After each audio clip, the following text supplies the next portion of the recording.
Welcome in to episode 1 of Punt and the Poor Man. Drew Butler alongside my good buddy Ryan Skates, the founder, the publisher, the editor, the CEO, the chairman of the board of the Poor Man's Game Notes. Welcome, Ryan. Things. Gosh, it's a heavy burden to bear. Yes. And I'm glad that somebody's finally recognizing all the hard work that goes into it. But no, how exciting is this? Yeah, it's great. The impetus for this podcast is, one, Punt and Pass now is about to go into its 7th season, Ryan, and Poor Man's Game Notes is in its 12th edition. Fantastic. Welcome to the game. Yes, absolutely. Some would say newsletters are the new thing. You've been doing that for a long time. Others would say podcasts are still the new thing, but hey, been doing this for a while. Why Punt and the Poor Man? Well, everybody was always asking for some consistent content from Punt and Pass in years past. You obviously take a hiatus from Punt and the Poor Man as well when it's not football season. You and I have done some podcasts together in the past. They do strikingly well. People said, Drew, Ryan, you guys should do an interview series. You came to me and said, let's do an interview series. I said, okay. You said, let's start a podcast. I go, well, instead of starting a podcast, let's do a series in the Punt and Pass umbrella. Thus, Punt and the Poor Man has begun. It is the convergence of the spoken word of Punt and Pass and the written word of the Poor Man's Game Notes. It's the word. Yes, it is the word, okay? And it is the collaboration you never knew you needed but always wanted. Here we are. Man, the intimacy here, the eye contact. Yes. I have to stop. I'm making it It's uncomfortable. A lot, I am making it uncomfortable. Our first guest is none other than Loran Smith. And why Loran Smith, right? Could we have gotten anybody else? Well, of course we could, but we had to start with Loran because to know Loran is to know the University of Georgia. And the Punt and the Poor Man, to start, we'll have a little bit of a Georgia focus, but we're going to branch out. We've got a murderer's row of awesome guests who are going to come on. We'll have episodes for you all through the spring and summer.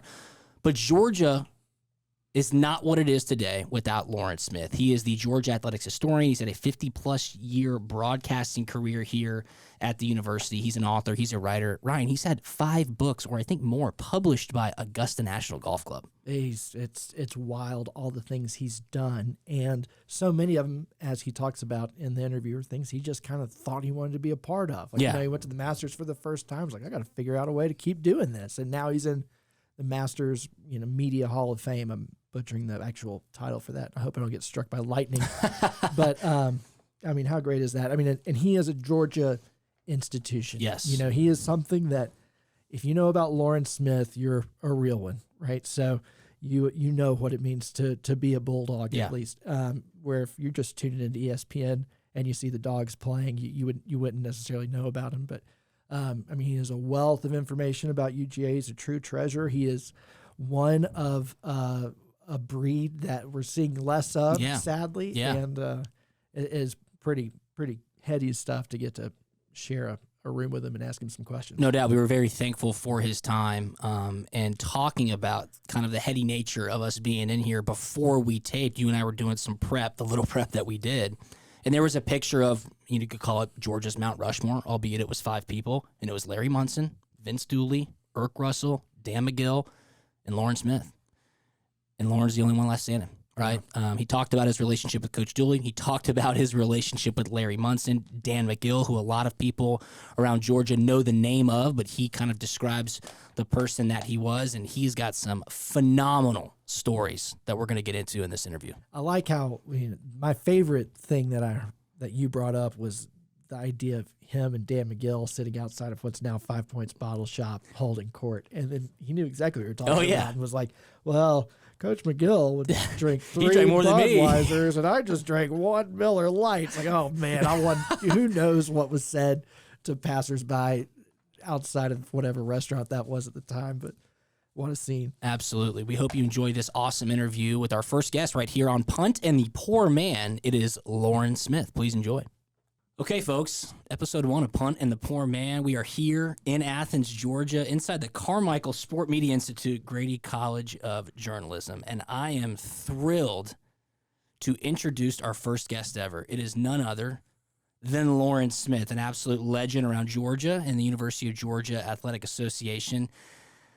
A Georgia athletics historian, a 50-plus year Georgia broadcaster, an author, a writer, all things Georgia Bulldogs. Loran, thank you so much for joining us. How are you today, sir? Great. Good to be with you guys, and thanks for inviting me. No doubt. So the impetus for this interview series is to kind of branch out past just game previews, game reviews, general talk around Georgia football and the SEC, and get to know the figures that make this great sport and this great institution what it is. So we figured, let's go ahead and start with Loran. And I guess the first question would be, could you have ever imagined Georgia football reaching the sustained success that they are currently experiencing? We were just talking before we taped. You were out in Los Angeles. Obviously, you were in Indianapolis last year, back-to-back national champions. It's quite a time to be a Georgia Bulldog. No question about it, Drew. I think the interesting thing about all this is that I've become exposed to college football all across the country for a long period of time, principally the SEC, but I've looked at other programs. I've gotten to know all of the great names, and I'm making a point when I say this. In college football coaching, I knew Woody Hayes, I knew Bo Schembechler, I knew Bud Wilkinson, Barry Switzer, Tom Osborne, and Bob Devaney. Wow. At Nebraska, and just John McKay at Southern Cal, and got to know those people by having just a slight exposure. But Enterprise got in there in the mix, and I looked these guys up. I never did work for them, but I listened to them lecture. If they were lecturing at a coaching clinic, I sat in on the lectures. Mm-hmm. I'd never drawn up a play in my life, and there's a lot about football I don't know. I'm not an X's and O's guy. But as I kid my friend Davey Pollock, you don't have to be an actor to be a theater critic. Yeah. So very true. So you don't have to have a acting credential. You don't have to be a member of the guild. But I'm making a point to say that football for so long was provincial. It was regional. Now it's national. And it didn't take me long in his first year to realize that Kirby Smart was special. And he is the reason we are now, in my opinion, for the first time in our history, fulfilling our potential and fulfilling on a sustained basis. Yeah. So all the credit goes to Kirby, and I think he's the kind of guy that won't let it ever turn his head, because he knows it's almost fatal to think you're pretty good in sport in any way, and that certainly includes coaching. But every school thinks that it ought to be contending and ought to be great, but only such a few will ever attain that kind of success. I have a lot of Ole Miss friends, including Archie Manning. Yeah. They feel that they can be like they were in the vault years, but that might be a little hard. And they should dominate the state because they are the state university, and that means they have the constituency that really is passionate, not to take anything away from a Mississippi State or Mississippi Southern fan. But I don't think it will ever be at Ole Miss what it was at, or it's going to be tough to be at Ole Miss. Certainly. What was there when Johnny Vaught coached. Now, that may not be the best analogy of Ole Miss's situation. I'm not taking the passion out of the mix. So somebody might come along and find a way to make it to what it was in the Vaught years. I don't think that some schools who have ambition will ever make it. But I was by to see Clay Helton at Georgia Southern recently. What a nice guy doing a terrific job. And he sees the 12-team playoff as a plus for college football because he can see where in a given year Georgia Southern might get into a 12-team playoff. No question. No chance of them ever getting into a 14 playoff. So I'm sort of rambling, but I just feel like Georgia has always had more potential than it had success. And that's not a knock on anybody, because winning, I don't care what level you're in or on, it's hard it's just hard to win, especially to win a championship. No doubt. I'd agree with that. And I think one thing that was so hard for Georgia fans was that we saw that we had this amazing culture. We had the most loyal fans stick with Georgia through some dark days in the 90s. And it was Georgia's culture was attractive not only to Georgia fans, but to everybody across the SEC. And you were a huge part of that. And I want to say thank you for letting us call that ours. The rapport you had with Larry Munson is a core memory I have, riding in the car on a Saturday with my dad and hearing you guys go back and forth. We weren't Georgia fans, but we would not miss a Georgia radio broadcast to hear you and him go back and forth and talk about Georgia football, which at that time was kind of provincial. But that's something that's so dear to so many Georgia fans. So I just want to say thank you for letting us have that. It's something that we feel great pride in. And, you've been such a huge part of what it means to be a Bulldog. So I know that's not lost on you, but I feel like it would be remiss to not bring it up. Well, you're mighty nice. It was something that just happened. I don't know that I could ever take credit for anything. I did have the passion, did have the interest, and I wanted to see Georgia do well, and I was influenced by the greatest dog ever, Dan McGill. He's legendary among those who are a little younger than you guys. Kevin's Drew's dad knew about Dan McGill, but I think that it just was something that happened, and Munson was unique. Larry, I've always described as being someone. He's like that center fielder who could run with the wind. He could hit for average and power, and not really know why. Munson just had a gift for radio. He grew up in Minnesota, loving sports, and just saw an ad. Somebody was looking for a sports director or maybe just an announcer, and he got a job maybe in the Dakotas by just answering an ad. And then he went to Wyoming, and Kurt Gowdy was at Wyoming, and he told him, look, if you're ever going to make it big, you got to go get a minor league baseball job and work your way up, because the big deal with announcers back then was to try to get a big league job in baseball. That was the ultimate. And Gowdy, as you know, went on to work with the Yankees, worked with Mel Allen, and then he got the Red Sox job, and that was his core position. So it was wonderful, and the timing was extraordinary in that television hadn't really come about. Mm-hmm. Vin Scully was someone I got to know, which was a delightful, fun experience, and I've read about it, and I've talked to people. When he went to L.A., when the Dodgers moved to L.A. in the 50s, it was sort of the only game in town. Television wasn't really big on the West Coast then. It might have been for something like Johnny Carson, although that was ahead of his time. I mean, he came to L.A. later, but I heard people talk about the Dodgers would be playing, and it's Ben Scully's all you had.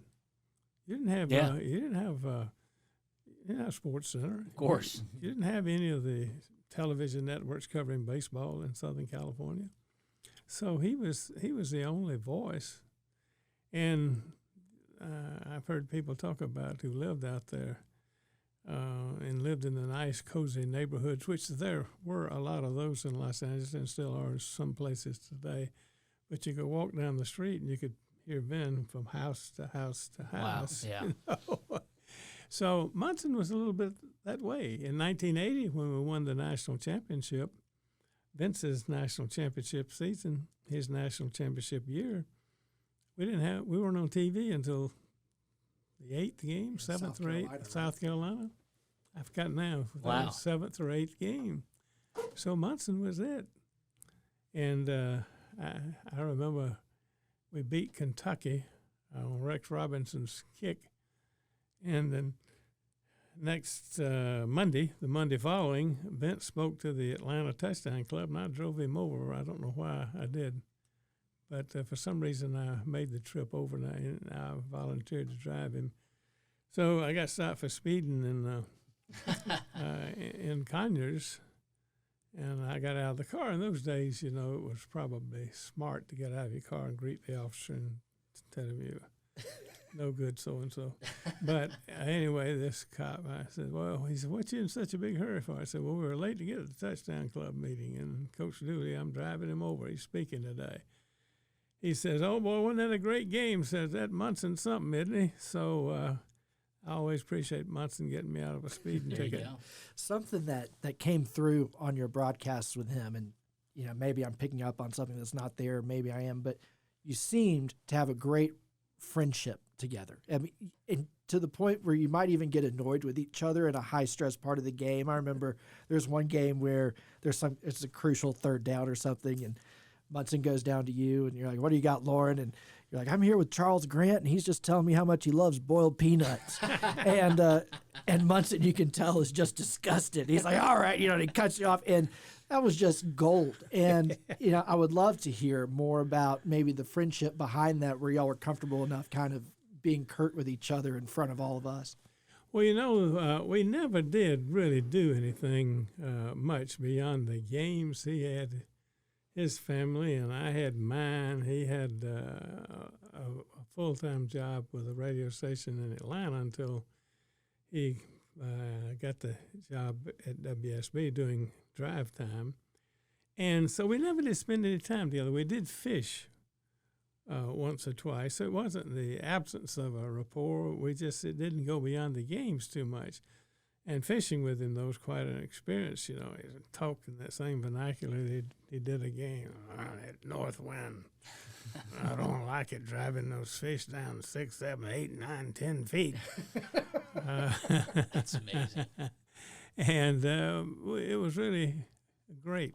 And I wrote a column about that for the Atlanta Journal, and talking about him and how he appreciated his memories of his daddy who took him fishing. So he loved to fish, he loved to hunt.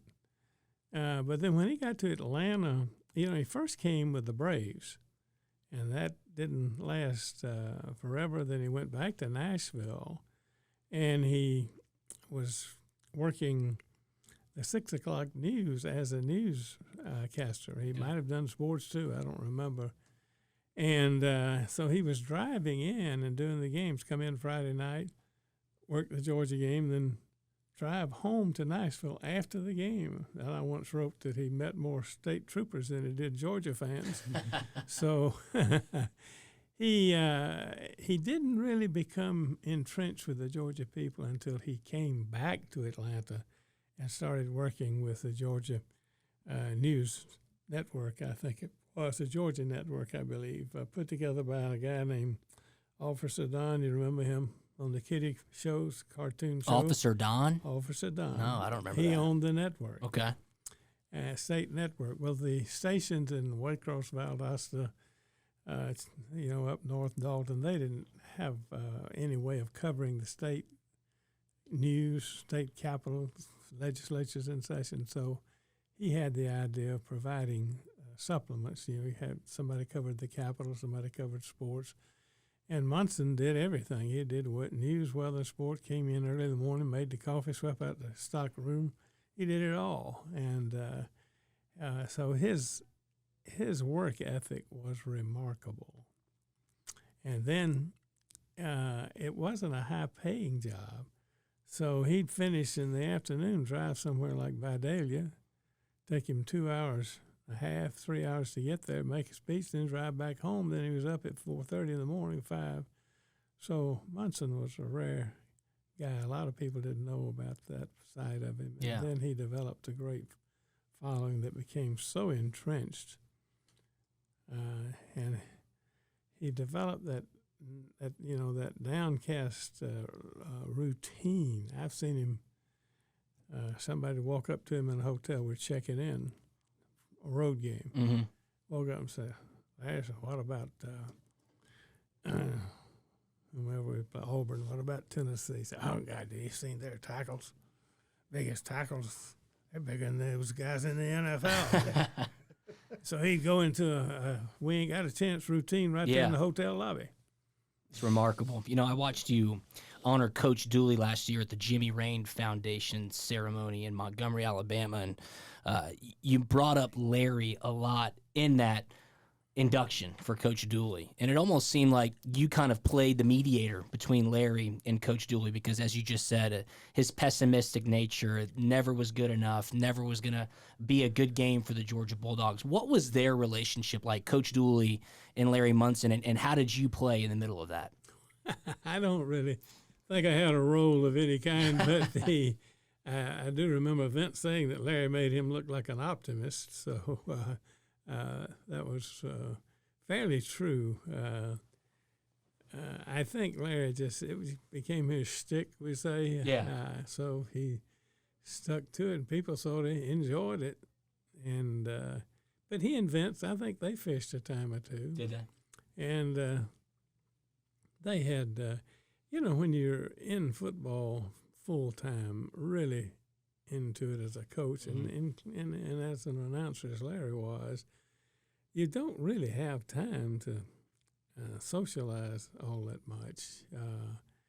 You get into a routine, and then in the off season, though, there was a little time to do things. And Vince appreciated Larry because the Georgia fans appreciated him so much. I can remember that Vince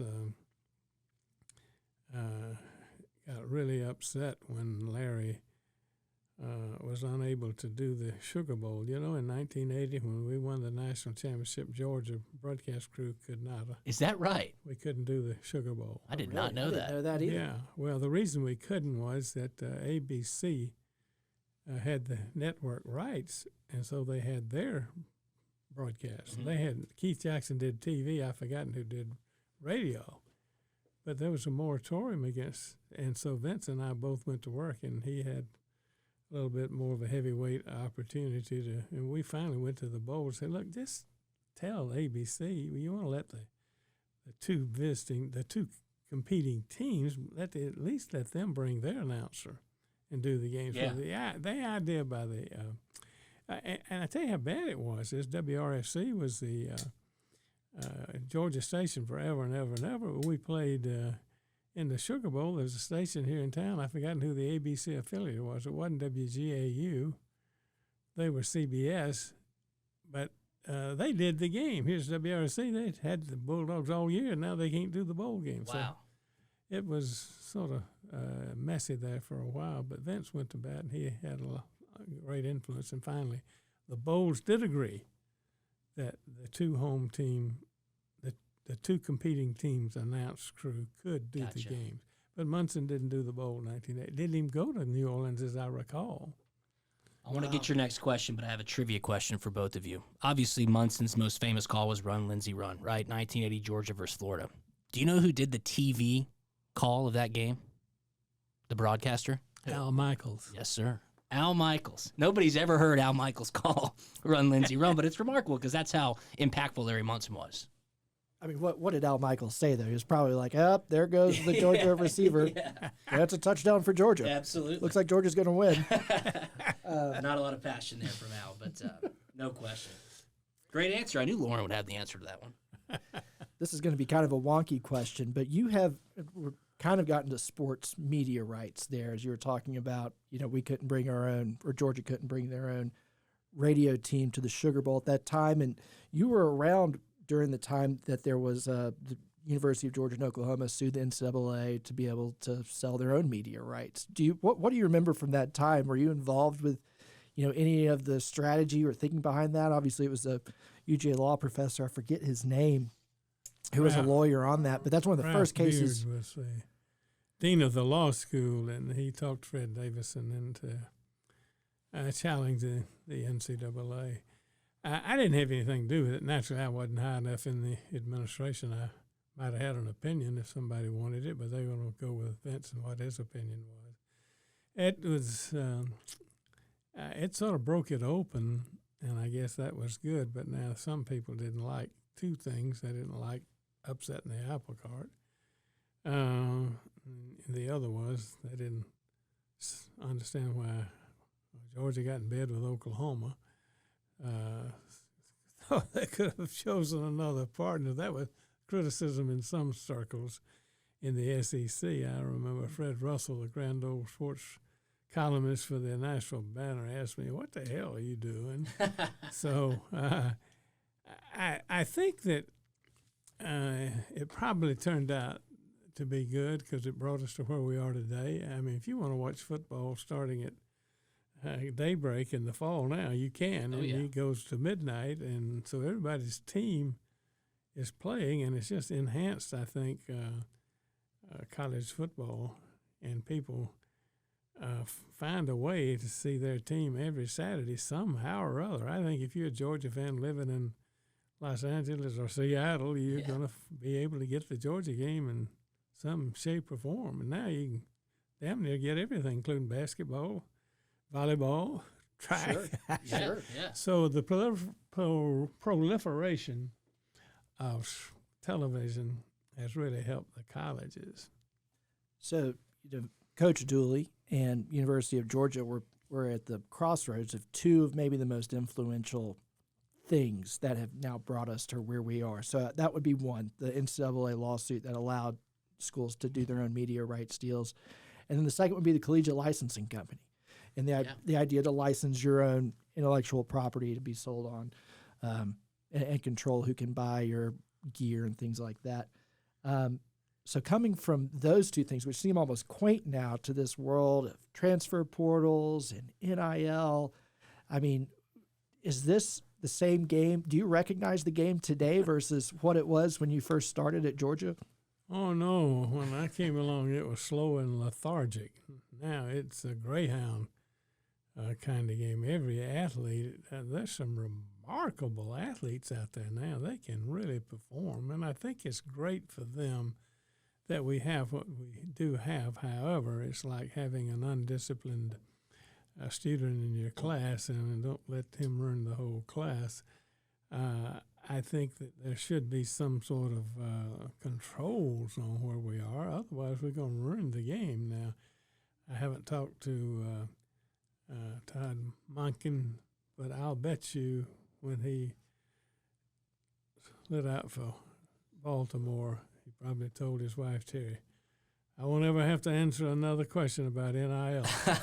I know that went I don't through doubt his that mind. at all. I don't doubt that at all. You speak about the Greyhounds and the elite athletes and just how much bigger and faster the game of college football is. I've got to ask you, you got a front row look at how big these athletes were a couple of years ago when you got knocked down in the indoor facility and you broke your hip. You were at age 80. And you're still hanging with us now today. I just walked you up 15 flights of stairs. How did that go down? You okay? You feeling good? How's the hip feeling? I took the elevator. You took me up the stairs. I took the elevator up here. Well, I did okay. I didn't think anything about it. I didn't like the idea of my leg being broken. But I'll tell you a little story about that. I was back at work in 4 days. I know. It didn't really bother me. I didn't have any pain. But now, I had hernia surgery back this past summer, summer of 2022. Yeah. And, God, I felt awful for 3 months. I mean, it was an outpatient thing. I had the surgery one morning, came home, spent the rest of the day in bed, but I got up the next day and began to try to make it business as usual, but it was hard. And then it just was irritating, and it just led to great frustration. And then I felt it robbed me of my efficiency of getting things done. But I had gone down to tell John Parker, a good friend, that we ought to get a drink after practice, get a beer. And I saw there's a little out route was the play before the one I got hit. And I said, John, we better move down here. So we moved several yards down the field. But the next drill was a punt return, and so he's coming up. And finally he ran into and hit John, knocked John into me, and then I hit the turf, and my leg was broken. My hip was broken. And Those damn punters. They could never do it right. How about John Parker, though? Breaking the fall a little bit. John Parker breaking the I fall. gave you a commemorative Coca-Cola bottle when that was over, I'm sure. And then, John, the day of my surgery, I had me up walking, and I slept a little while, and John came into the hospital, and he snuck in a bottle of Camus. Okay, now we're talking. And so I had a social hour. There you go. I hadn't missed one since. Good for you. Well, we're glad you're still here. He's Absolutely. an all-time great. You mentioned Coach McGill a little bit earlier. I want you to give our audience a little bit of background of who Coach McGill was, how important he's been to the University of Georgia and still is to the University of Georgia. And then in doing some research before this interview, I had some people tell me that you and Coach McGill used to frequent an establishment in 5 Points and maybe hung outside until the wee hours of the night, telling stories and making sure that everybody was okay in the streets of Athens. Well, it didn't last that long because he was middle-aged then, in his 50s and then 60s, and so he didn't last that long. But we would say a couple hours, and he drank 3 Budweisers to my 1, and I was drinking Miller Lite. He's drinking Budweiser, his favorite. And he just was a great raconteur, and he had time for people. And he had a marvelous memory and a marvelous exposure. And he was a multifaceted, multi-talented guy who really, truly loved Georgia in the greatest sense. I've never known anyone before, and I don't think there'll ever be anybody who truly loved Dan in a pure love relationship. Now, he believed that he could have been successful in business. He felt like he could write sports on a national level. He felt like he could probably have gotten into politics. He certainly would have been a good speaker from the stump. But he didn't want to do any of that. He wanted to be in Athens promoting the University of Georgia. So he wasn't restricted to tennis, his number 1 sport. He became the winningest tennis coach in history. Later, his record was broken by the guy at Stanford, who was a good friend of his.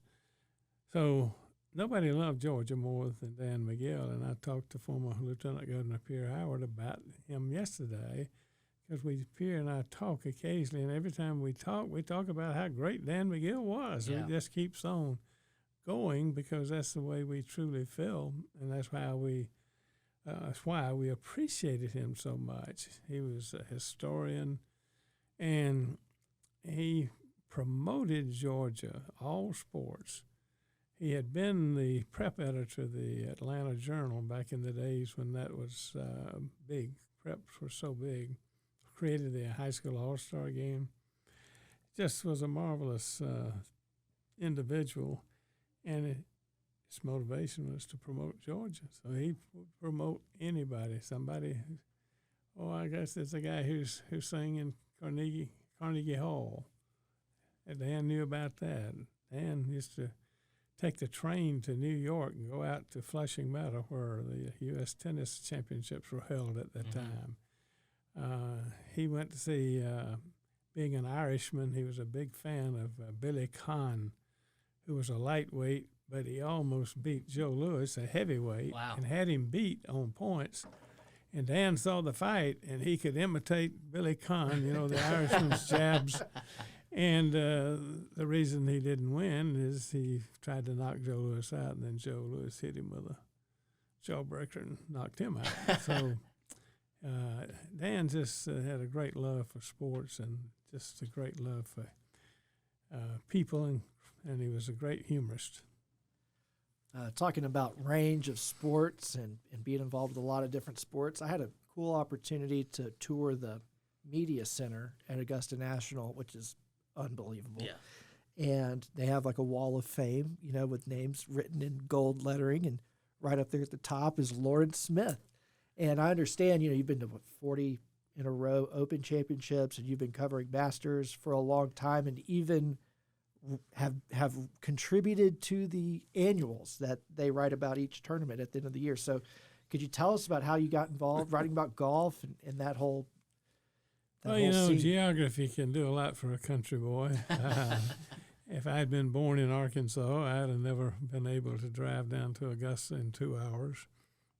And also, I think about the fact that I didn't do it for years, but now I get a little bit frustrated if I don't go to baseball spring training. Well, that's 5 hours away, so geography has opened a lot of doors for me. But I went over to see the 1960 Masters when Arnold Palmer won his second Masters by birdieing the 17th and the 18th holes. And my friend Kerry Williamson, who owns the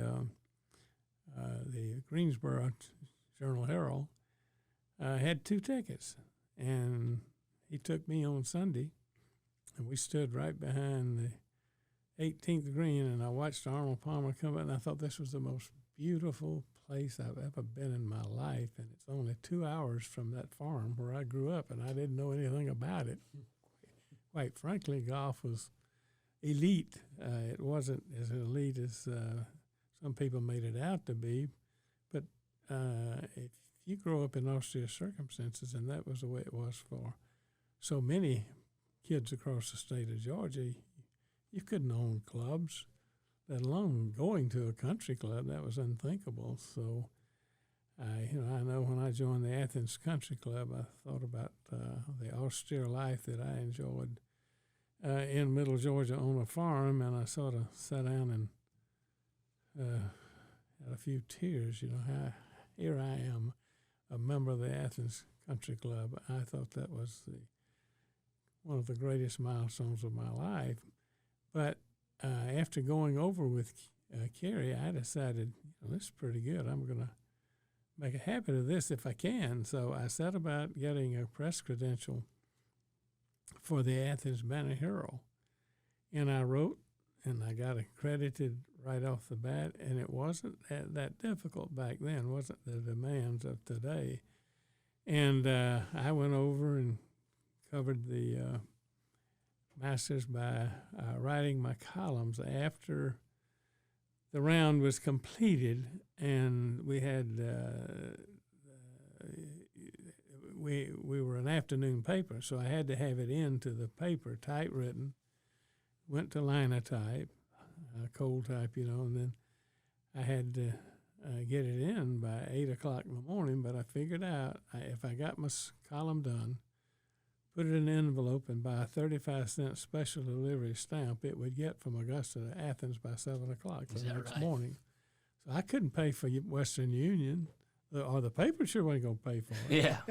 So I started covering the Masters in that fashion, and I haven't missed a Masters since 1960. Wow. Amazing.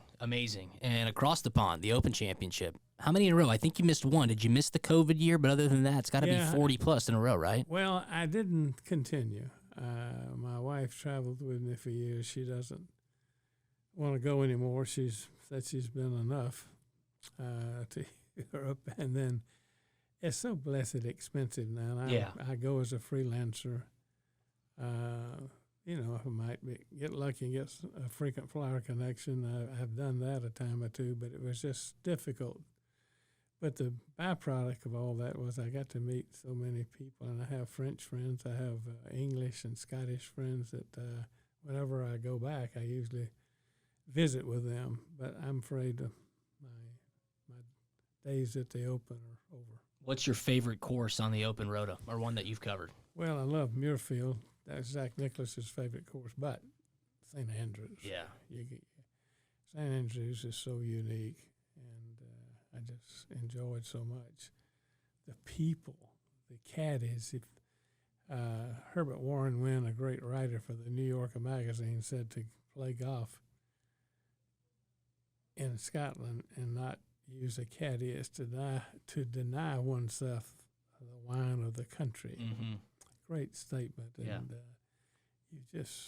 And Bud Wilkinson, I don't know if y'all have ever researched anything about him, but he stood about 6'2", and he had a nice flowing fluid swing. He was a good athlete. He was All-American under Bernie Bierman at Minnesota.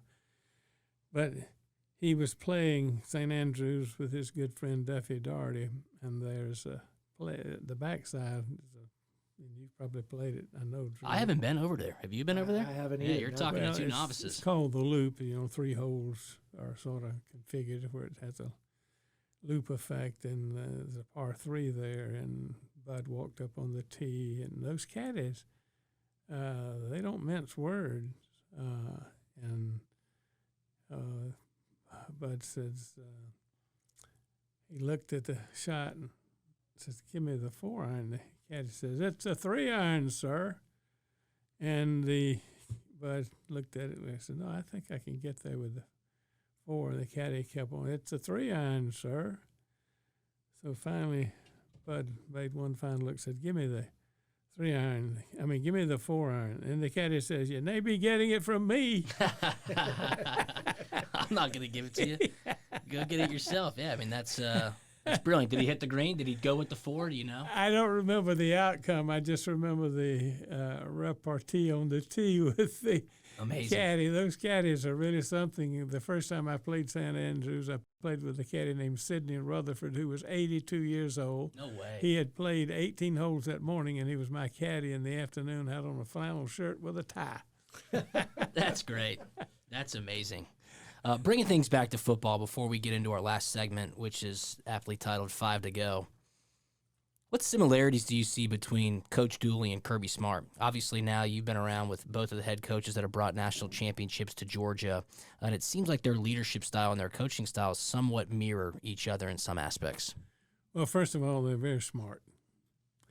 I tell everybody Kirby, one of the smartest people I've ever been around. His surname defines him, and I don't know that you can compare eras quite like.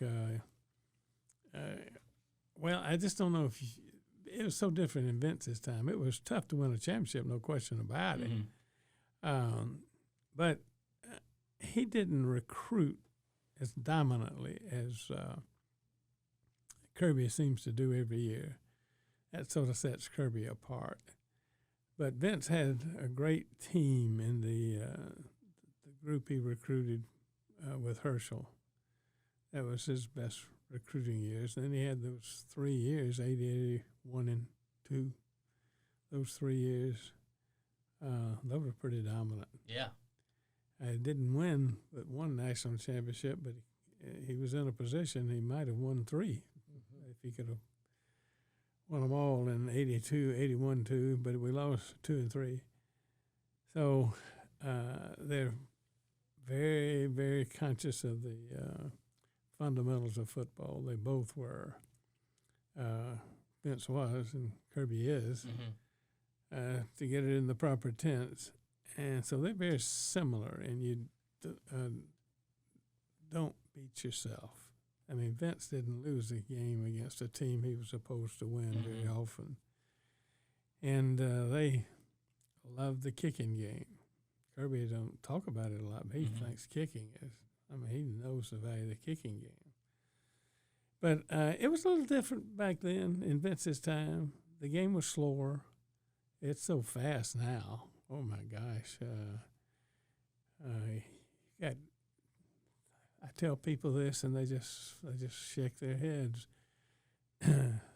Somebody was asking me back during the fall, says they happen to see a little sheet I have that comes out every week, which Steve Colquitt did for years about what all of our pro players did on Sunday. You'll see that, I'm sure, during the fall. And you see Jordan Davis on special teams. Yeah. And he's 335 pounds. And then you figure, well, he was timed running 20.3 miles per hour. Yeah. Just unbelievable. So there wasn't any athletes like that in Vince's day. No, not in the world.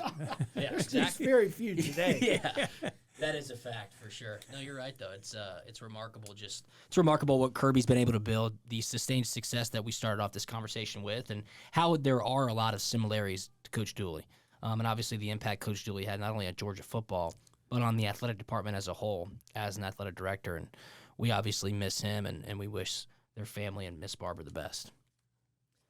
Something I wanted to ask you about, and I'm coming from a total place of ignorance here, and have no background on it, but driving into town, going down Prince Avenue, I've noticed that the Cancer Center at Piedmont Hospital, or the old Athens Regional, is named the Loran Smith Cancer Center. I want to know if that's you, first off, and then two, if you could tell us maybe about how that came to be.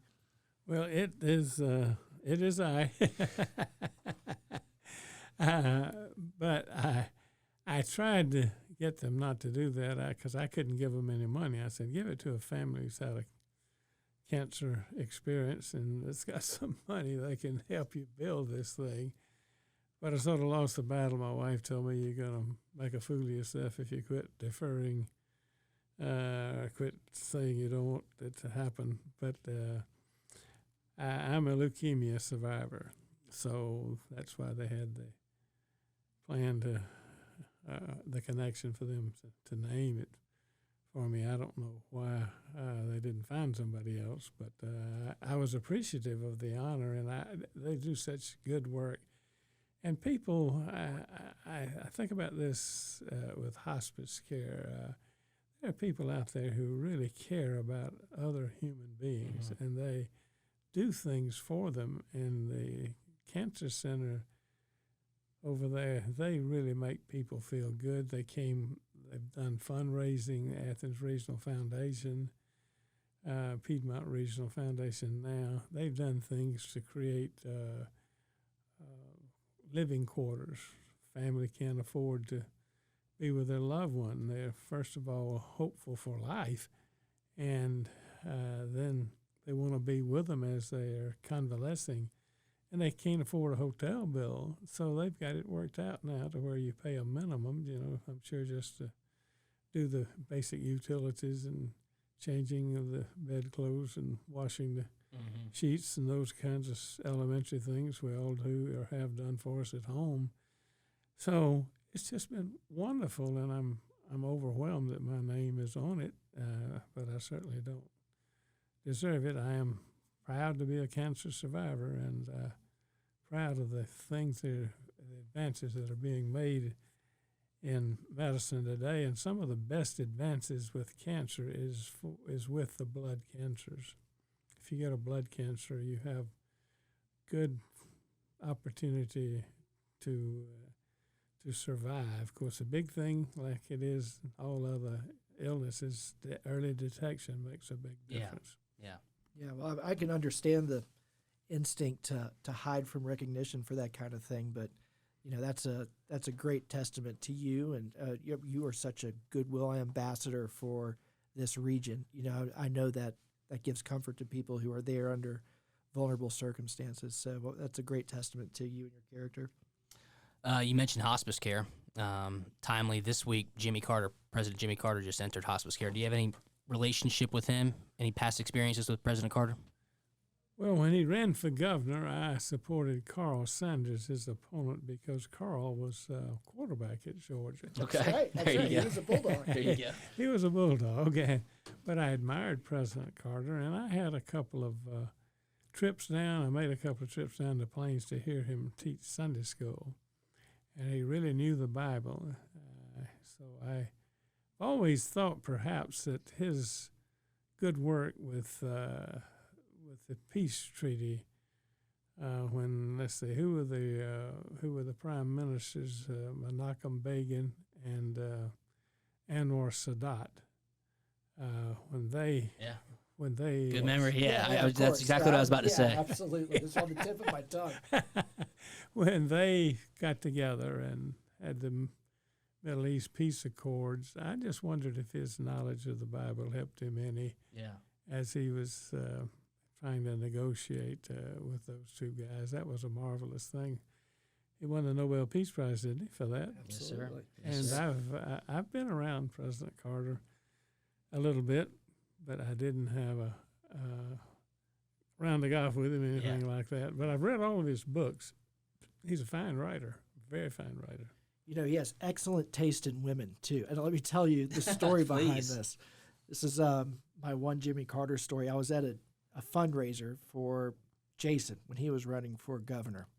and all my Republican friends will be upset to hear that I was there. I tried to hide from cameras, so I couldn't be. Of course, now I'm talking about it. But we were trying to sneak out early. We wanted to go to dinner, my wife and I. My wife's name's Kyle, and we're sneaking out. We're to the end of the driveway of this big fancy house in Buckhead, and then Hail to the Chief starts playing over the loudspeakers in the garden, and sure enough, Jimmy Carter comes out, surrounded by Secret Service, and the first person he sees is my wife. And I don't know if he thought that it was my wife's house or what. We weren't supposed to be at this part in the reception line.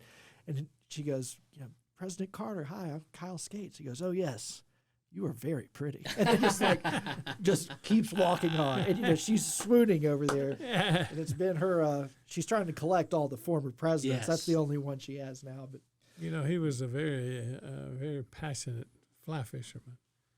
And he fished up in North Georgia. He had a home up there. And I've seen some of there's a guy that fished with him, and I should remember his name, but I'm having problems. But he had he would build. You could build your own reel, bamboo reel. He had bamboo imported from China, the best bamboo there is, and President Carter had one of those. He went through the class like everybody else to build your own reel. Rod. Fly rod. That's a great story about President Carter. I got one story like that about Coach Dooley. It's one of my favorites, and then we'll get into 5 to go. We were down at the Desire Cup, Danny Warfel's event around Georgia-Florida weekend. They raise a ton of money for Desire Street Ministries. It's Georgia versus Florida Ryder Cup-style golf tournament, and there's a big gala on Thursday night. Coach Spurrier shows up. Tim Tebow shows up. Coach Dooley's there. A bunch of Georgia guys are there. And Laura Rutledge, who's on ESPN now, she's on SEC Nation, she does NFL Live. She is the MC of the gala, and she's dressed up mighty nice, black gown dress. And Coach Dooley and Coach Spurrier are sitting there with her as she's kind of starting this fireside chat. And Coach Dooley's sitting there in his chair, and she's sitting there in the middle, and she asks Coach Dooley this long-winded question to get started. And she's got these huge diamond earrings on. And she asks Coach Dooley this long-winded question, and in response to the question, Coach Dooley looks at her and goes, those earrings are beautiful. He was just and Barbara was sitting right there. I mean, that was hilarious. He didn't hear the question one bit. Didn't hear a word you said. But yes, yes. Absolutely. All right, Loran, this has been an absolute blast. We could talk to you all day long. We have a parting segment called 5 to go. We're going to ask you 5 questions to get to know you a little bit better, and then we'll let you get out of here. The first question I have for you, we talked a lot about golf in this interview. Who's your dream golf foursome? Well, Augusta you can't beat, and I'm fortunate to played Cypress Point, Pebble Beach. Okay. Who would you play with? Who would your foursome be at one of those courses? If you could pick any 3 guys or girls. Just exclude us. We Yes. know. Yes. We know that. Well, I wouldn't include Drew. I want to win. There you go. Cosign. It's hard to win in the games I play. It's hard to win as a scratch golfer. I'll say that. We can figure something out. You want the 14? That's me. You can shoot a 73 Absolutely. on any given day. I don't know. I probably would like to play with some renowned folks. I don't know. I'd probably like to play with Billy Graham. Maybe he'd be one. Thought he was a great ambassador and an honest man. Maybe I wouldn't want to play with Donald Trump because he cheats. That's what I've heard. He's a big-time cheater. Jimmy Carter would be a good example. Yeah. I don't think he played golf, though. No. But I'd fly fish with him, and I don't know, Vern Lunkwitz. There you go. Vern's a good guy. Vern Vern. We'd be laughing the whole round because Vern's such a great raconteur. So what is that? That's 2. I got to have one more. Throw Coach McGill in there. Did he play golf? He didn't play golf. But Arnold Palmer. Oh, I'd like to play with Arnold. Be good. Arnold, I got to know Arnold. Not funny, but a great story. I called his man this Friday. Doc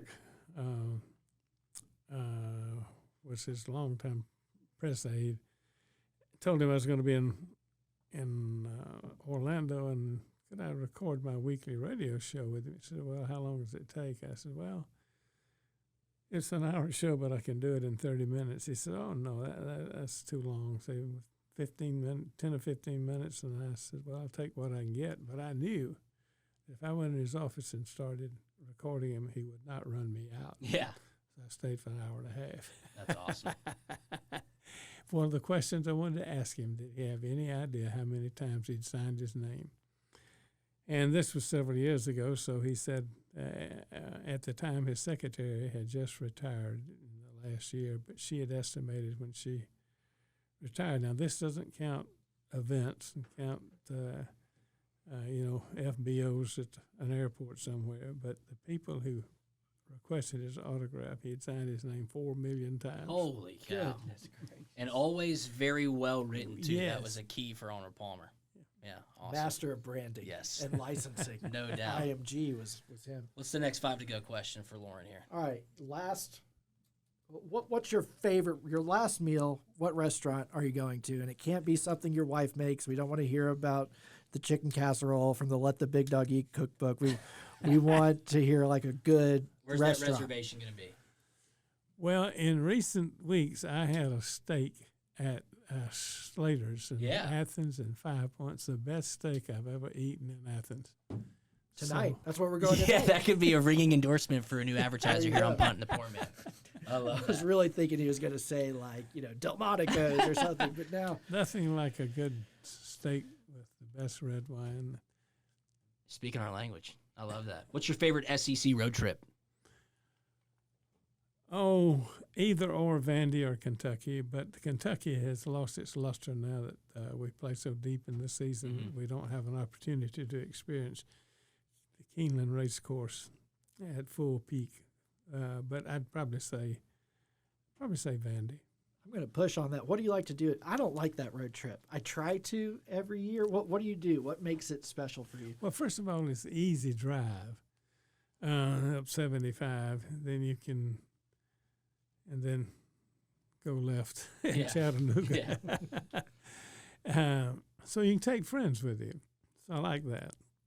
And I like going backstage at the Grand Ole Opry. Okay. That's really a wonderful experience. And my good friend Bill Anderson has been on the Opry ever since he graduated from Georgia. Whispering Bill. And so I like that. And I like the fact that if you can play it at noon, you got a night. Yeah. You got 2 nights. Yeah. Of doing whatever you want to do. And Nashville's a great town. It's become a great big league town, They got Absolutely.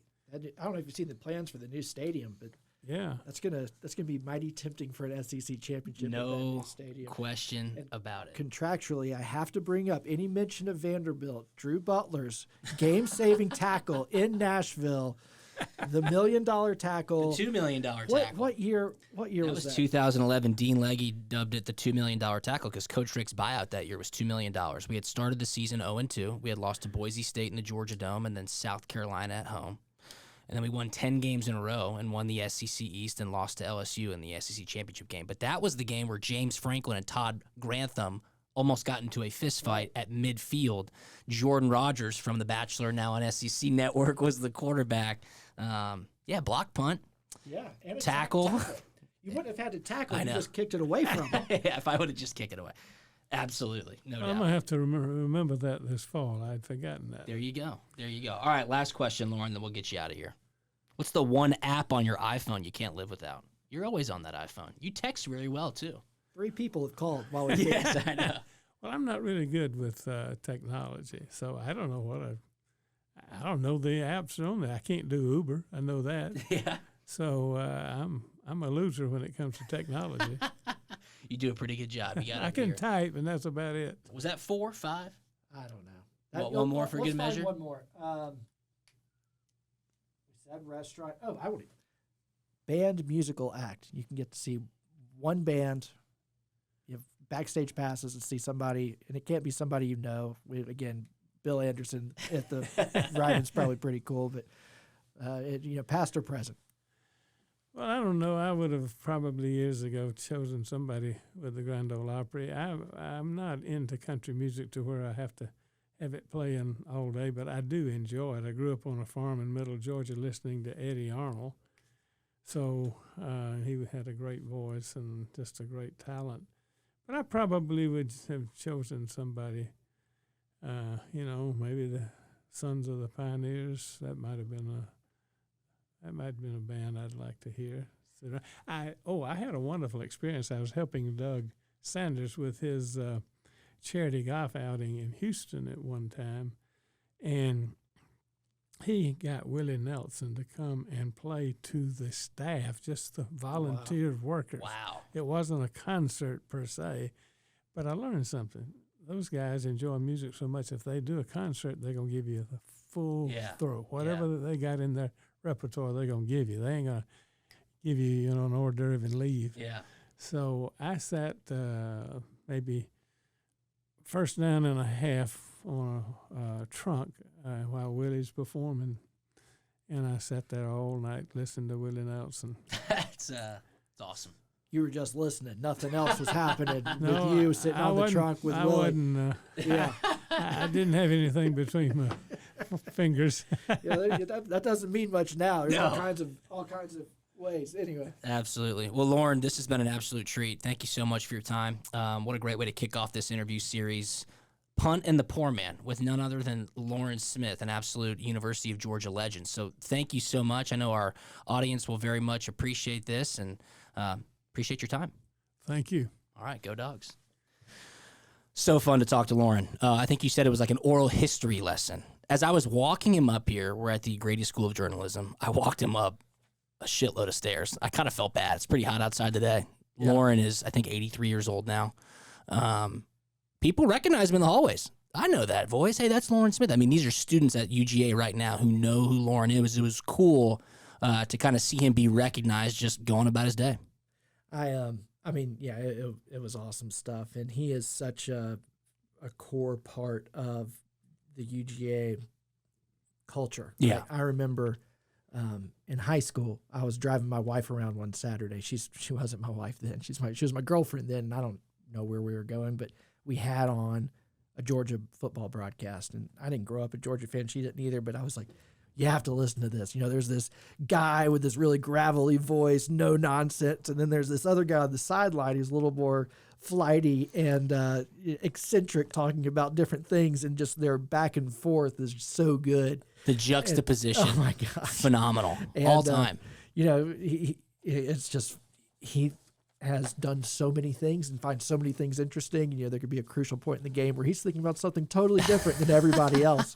And anyway, it was great to see some of that come out. His story about sitting on the back of his tailgate listening to a private Willie Nelson concert was amazing. We could have talked to him forever. As soon as we got done, we went outside, and Charles Dean, the dean of the journalism school here at the University of Georgia, came to say hello to Loran.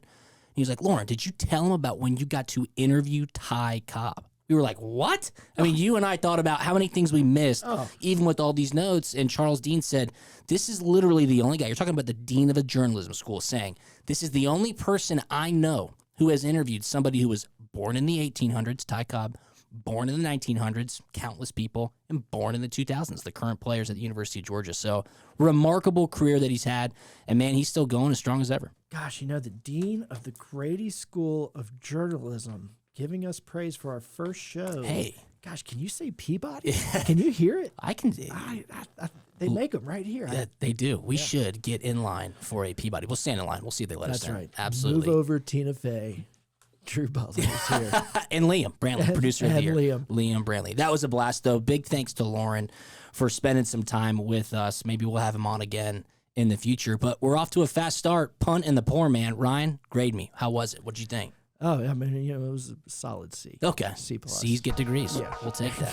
Thank you very much. And thank you for tuning in to Punt and the Poor Man. We'll talk to you next week. See you.